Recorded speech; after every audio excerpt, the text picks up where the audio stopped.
Hey everybody, it's Jason Blaha here, and I had a subscriber ask a question, which I'll flip in here. And I think it was an interesting question. I didn't look at everything BPAC had to say on it because this really doesn't need to be about agreeing or disagreeing with BPAC so much as kind of sticking to the topic and the point he's raising and actually just addressing it from an educational perspective so that we can all learn something about it and get some thoughts from it. So let me put on my +5 hat of weaponsmithing, do a little crafting, and let's talk about this. I'm not 100% sure where he's coming from, but I think I get the grasp of it because he's talking about the mid-range training there as far as everyone training the mid-range. And I think he means pro bodybuilders because you see a lot of pro bodybuilders just pumping out the middle 3/5 of a rep and skipping the lockout in the bottom. We're actually not the strongest there, but that's another topic I'll raise in a minute. So he's kind of getting that part wrong. But I get where he's coming from. That's probably not the best way to train for hypertrophy. Or particularly, definitely not for strength. So the cliff notes here, the mid-range is not the strongest. The lockout is the strongest on virtually every exercise with a few exceptions. But the mid-range is what a lot of people train. Probably not the best for overall development to do that exclusively. Probably not the best for joint health. Definitely not the best for joint health and injury prevention. And ultimately, though, working the bottom with pauses or hitting a stretch reflex for full range of motion is actually going to be your best development, not training individual angles with different exercises. That's kind of some old magazine mumbo jumbo that one magazine was responsible for talking about. And I believe that was Iron Man years ago. So let's go into some further detail on that. All right, yeah, definitely the mid-range isn't the strongest. A lot of bodybuilders train that because they're just trying to keep a pump in constant tension, which ultimately doesn't seem to have any real advantages. It's just the habit that the industry has gotten into. It's a trend and it's just what they do. It's not that it's necessarily better, it's that they're just keeping tension on the muscle. And again, genetically gifted guys on tons of drugs are going to grow doing anything that gives you metabolic fatigue. They're going to grow doing anything, and that gives metabolic fatigue. Probably not the best way for most people to train, though. And that's the point that needs to be made there. Again, a lot of pro bodybuilders get away with a lot of things that they do because that's just the way they've all do it, and they see other guys do it and habits pick up. Doesn't mean it's the best for you to do. So mid-range is not the strongest. The lockout is the strongest. You want proof? Look at what powerlifters do. These are the guys who actually, particularly equipped powerlifters, actually spend a lot of time training specific angles, and you can learn from watching their partials. On a bench press, how many guys do you see who do lockouts in a rack or lockouts on boards who can add at least 200 pounds, 4 reps over their 1 rep max? Ton of them. See tons of guys who have a raw max of 400 pounds who do reps with 600 pounds on lockouts. Really common in powerlifting gyms, at least equipped powerlifting gyms. Go to Westside Barbell or any of those places and watch what they do. You'll see it all the time there. Same thing for any of your rows. Where are you strongest? When you're at the extension. If you just skipped the middle and the top, you could just rep out 100 pounds more than you normally do on rows if you just did the bottom 6 to 8 inches. That's your lockout. How about squats? Plenty of guys can do lockouts with 200-300 pounds more than their max. Locking out in a rack. How about the deadlift? Rack pulls, that's your lockout. Tons of guys can add 200 pounds over their max. They have to strap up for it. But they, particularly when they're pulling from above the knee and they're skipping the whole bottom, oh yeah, they're a lot stronger. You're strongest at the lockout. Everyone is. Everyone is. And if you're not, it's because you just didn't practice the lockouts for 3 or 4 reps first. Practice it for one session and come back and then tell me you're not 200 pounds stronger. That's just how it works. So the mid-range is not the strongest. But he is essentially right. These guys who are training the mid-range instead of the full range of motion are shortchanging themselves. Now, the thing that people need to remember from a strength perspective, when you really look at it, this is what every expert out there knows. Look at someone like Paul Carter. He talks about this a lot. Very successful coach, top 20 power lifter, and I think most bodybuilders out there would look at Paul's size and go, I kind of wish I was that big. Guy is bigger than the average bodybuilder out there. Not pro bodybuilder, but he's bigger than a lot of NPC guys. And Paul is a big advocate of very conservative amounts of drugs. So Paul is not a mega doser. Again, compared to a lot of guys out there. Still big, but he promotes pause work, pause work, pause work. And he means pause doing full range of motion and pausing at the bottom. Pausing at the bottom of your deadlift, pausing at the bottom of your squats, pausing on your chest with the bench press. Why? Because the bottom is the weakest part of most ranges of motion. And if you can get more powerful out of the bottom, you will get stronger at the lockout, because that's just the basics of it. You will recruit more total muscle fibers if you can do a heavy weight from a pause at the bottom, because that's where it's the hardest. That's where you have to recruit the most muscle fibers. It's the anatomically weakest position.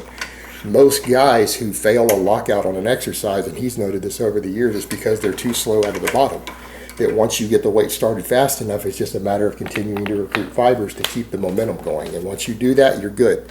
In his opinion, as someone who trains a lot of raw powerlifters, champion raw powerlifter himself, pause work is everything. And even accessory work with pauses is beneficial. You know, he does a lot of heavy pause incline bench. He believes that's the best bench press accessory, or one of. And he is strong as hell on it. The guy pauses 400 pounds per reps on the incline. So, big proponent of it. Pause work, pause work, pause work. And again, that is how you recruit the most muscle fibers on an exercise. The best two ways to ensure maximum muscle fiber recruitment on any exercise, and muscle fiber recruitment generally equals more size, guys. If you're recruiting more muscle fibers, of course you're going to grow. I mean, this is basic physiology, and I think most of you guys out there understand this. Recruiting muscle fibers, that's a big deal. If you don't recruit a muscle fiber, that fiber doesn't grow.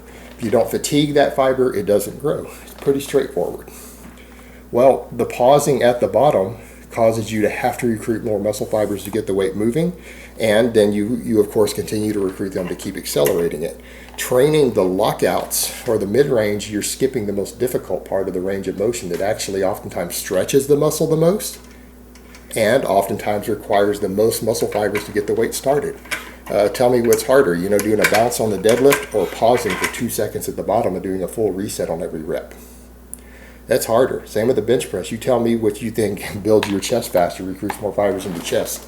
That stretch at the bottom on the pause, particularly when you're not arching big, pause at the bottom and press it.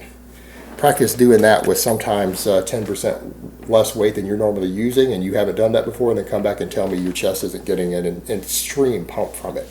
Tell me your chest doesn't get sore the next day the first time you do it.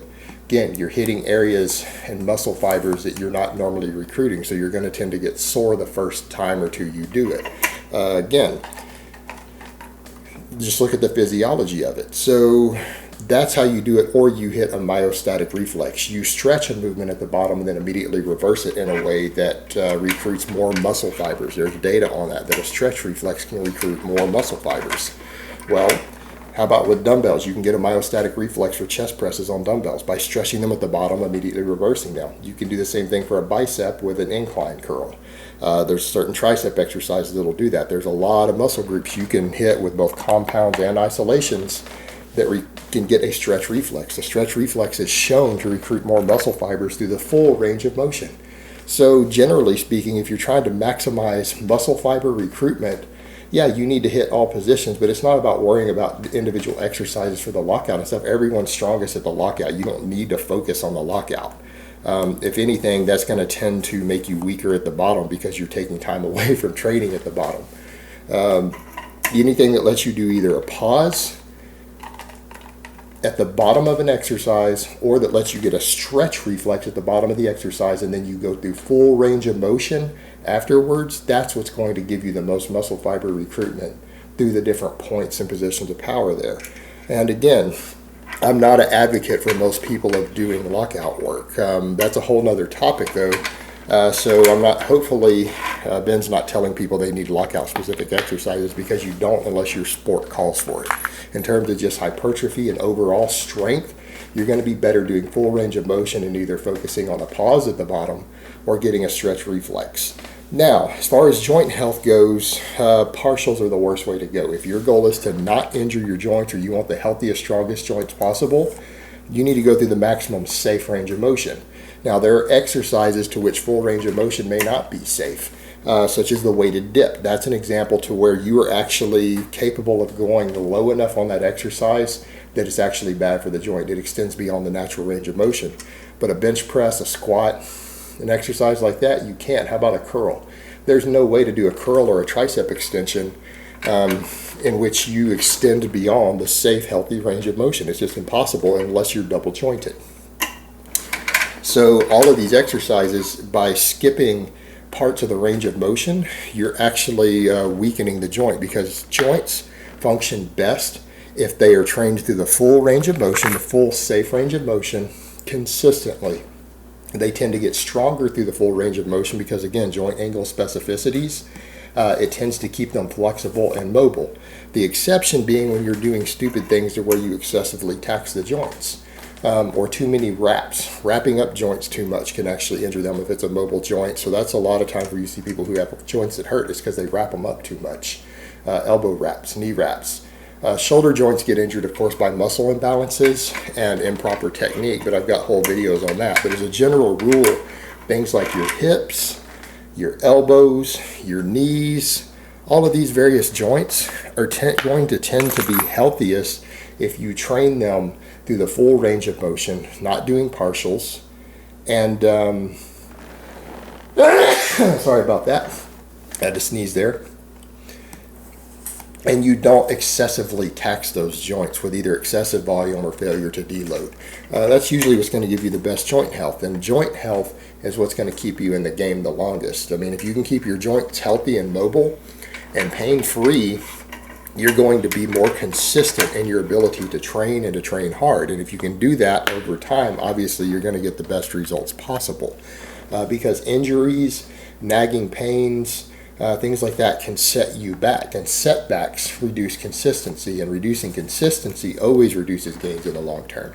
So full range of motion, particularly done in certain manners like I described with pause work and stretch reflex work, are going to not only give you the best gains in the short term usually, they are generally going to also give you the lowest injury rate and the lowest pain rate in your joints, which is going to keep your consistency higher, and consistency in the long term is everything. All right, guys, well, that's really all I have to say on that today. I hope it's been informative, and I will talk to you guys next time.